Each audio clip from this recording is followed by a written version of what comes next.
In Blue Jasmine, Cate Blanchett plays a New York socialite who's deeply troubled, unstable, and self-centered after the breakup with her wealthy husband, played by Alec Baldwin. Also starring Sally Hawkins, Bobby Cannavale, Andrew Dice Clay, Peter Sarsgaard, and Louis C.K., and it's directed by veteran director Woody Allen. Left broke, Jasmine travels from New York to San Francisco to try to reconnect with her foster sister, played by Sally Hawkins, and she's equally unstable and is having relationship issues with her former husband, played by Andrew Dice Clay, and she's currently dating someone whom some may see as a bum, and he's played by Bobby Cannavale. At a party, Jasmine meets Peter Sarsgaard's character, and her sister meets Louis C.K.'s character. Could these men be the ones to offer these women long, steady, happy, healthy relationships to see them through to their elderly years? I've only seen one film of Allen's, and it's called You Will Meet a Tall Dark Stranger. Crappy title, but a pretty good film.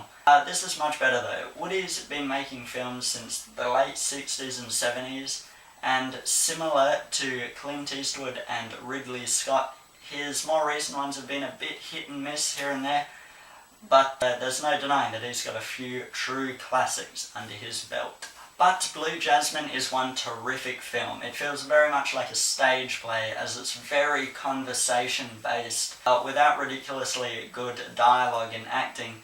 A film of that style could easily be a very boring snooze fest, but fortunately the dialogue and acting are top. Everyone completely inhabits their wacky, mostly unlikable characters, and it's so authentic, believable, and entertaining. For some reason I can really picture the film being shot in black and white, probably because of the tone and the music in general. But the acting is just unbelievable, in a good way. You're always pulling for Jasmine, even though she is heavily flawed. She can be very self-centered, neurotic, and materialistic, but you always want to see her get through this very difficult time in her life. The narrative structure is a bit weird and a bit iffy here and there. There's flashbacks, but it's not obvious that they're flashbacks. You really just have to go by what characters have previously said to understand that this scene took place in the past. You really have to pay attention, or you may be a bit confused, as I was at first.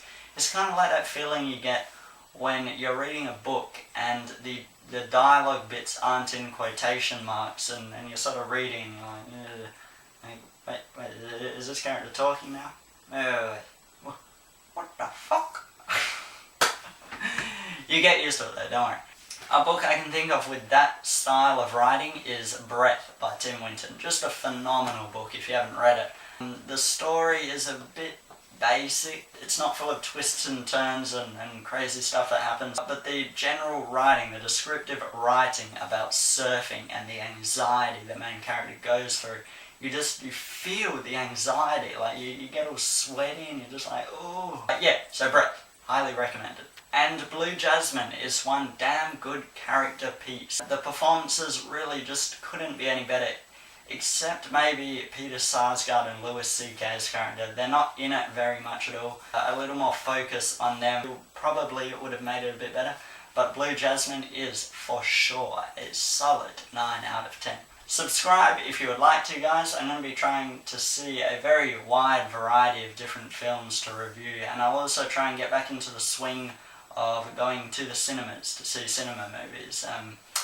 Yeah, the prices can get a bit steep, but it's more just the kind of thing where you're planning on doing something, you're planning on seeing something, watching something, but you just never get around to doing it, you know what I mean. But anyway guys, that's it for me for now, and I'll see you next time.